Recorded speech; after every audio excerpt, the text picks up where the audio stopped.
Magandang gabi po.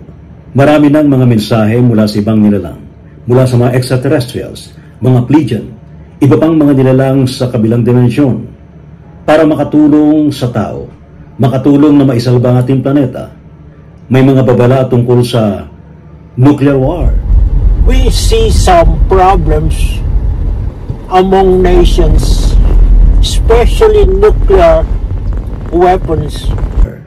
Babala laban sa artificial intelligence. We should not give the super intelligence or the AI part so much autonomy over our decision making and future political reign. Babala sa tuluyang pagkasira ng ating planeta. Take care of the nature because this nurtures you, every one of you. Ano bang ginagawa ng tao? Tayo ba'y sumusunod dito? Tayo ba'y nakikinig?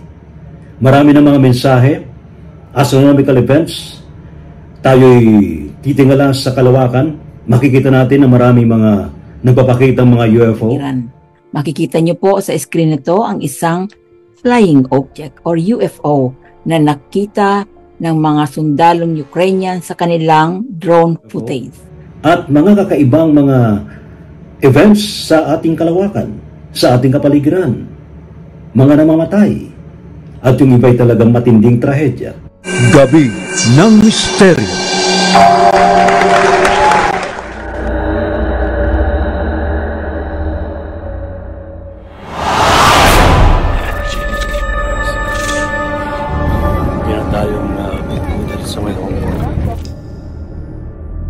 You can offer prayers. Wala namang mawawala nila. Flowers.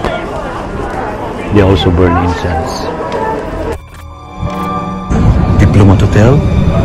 La North Cemetery.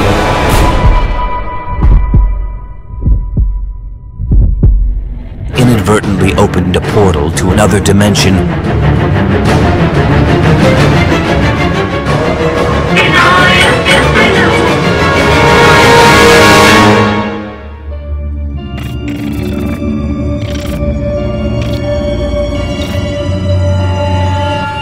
Mga kamisteryo, ngayong gabi ito pag-usapan natin ang tungkol sa mga mensahe, iba pang mga events na nangyayari sa buhay ng tao, mga kalamidad, iba pang mga pangitain natin nakikita sa kalawakan, sa ating kapaligiran. Ano bang ibig sabihin ito para tayo'y matulungan miangat ating kamalayan sa ikalimang dimensyon? May mga kapanahon po tayo na magbibigay sa atin ng kaukulang mga mensahe. Paano nga ba ma-interpret itong mga ganitong mga messages from higher beings ngayong gabi ito? Ating pag-uusapan, ano nga ba yung ascension at ang healing? At kung nakikita nyo, ano nga ba yung Schumann resonance, atin din pag-uusapan yan. Ano nga ba yung effect niyan sa atin collectively, kung ano yung mga physical symptoms na nararanasan natin, at kung ano mga possible na pwede nating magawa para mas malessen yung effect niya sa atin. At kung nakikita nyo rin, pag-uusapan din natin yung mga solar flares, ano nga ba yung effect din yan sa katawan natin, at iba pang mga astrological events na nangyayari sa atin na makakatulong din para sa ating ascension, at ano ba yung mga healing modalities natin na maaring magamit para mas makatulong sa atin na mas palakasin pa yung energetic field natin. Ibabahagi ko sa inyo ang aking nangyari sa aking miraculous healing at yung aking paglalakbay sa buhay tungo sa ascension. Sana po makita tayo sa Sabado ng gabi. And of course, magkaroon din tayo ng talakayan. Ilan na nga ba ang mga advanced beings na nandito sa ating planeta? O doon na pag-usapan natin to sa ibang pagtalakay natin sa Gabi ng Misteryo. Mahalaga malaman natin ano nga ba ang mga nilalang na masasabi nating negative at mga nilalang na positive, at mga nilalang na makatutulong sa atin sa ating evolution, sa ascension process na ginagawa ngayon sa tao.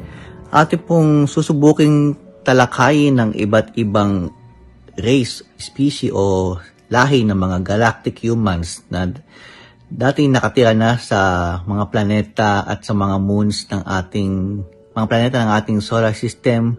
Madaming milyong tao na ang nakakaraan hanggang sa ngayon, nakatira pa rin. At lalong-lalo na po ang dating planeta sa pagitan ng Mars at Jupiter na ngayon ay isa ng asteroid belt na pinangalanan nila mga Galactic Federation extraterrestrials na planetang Maldek.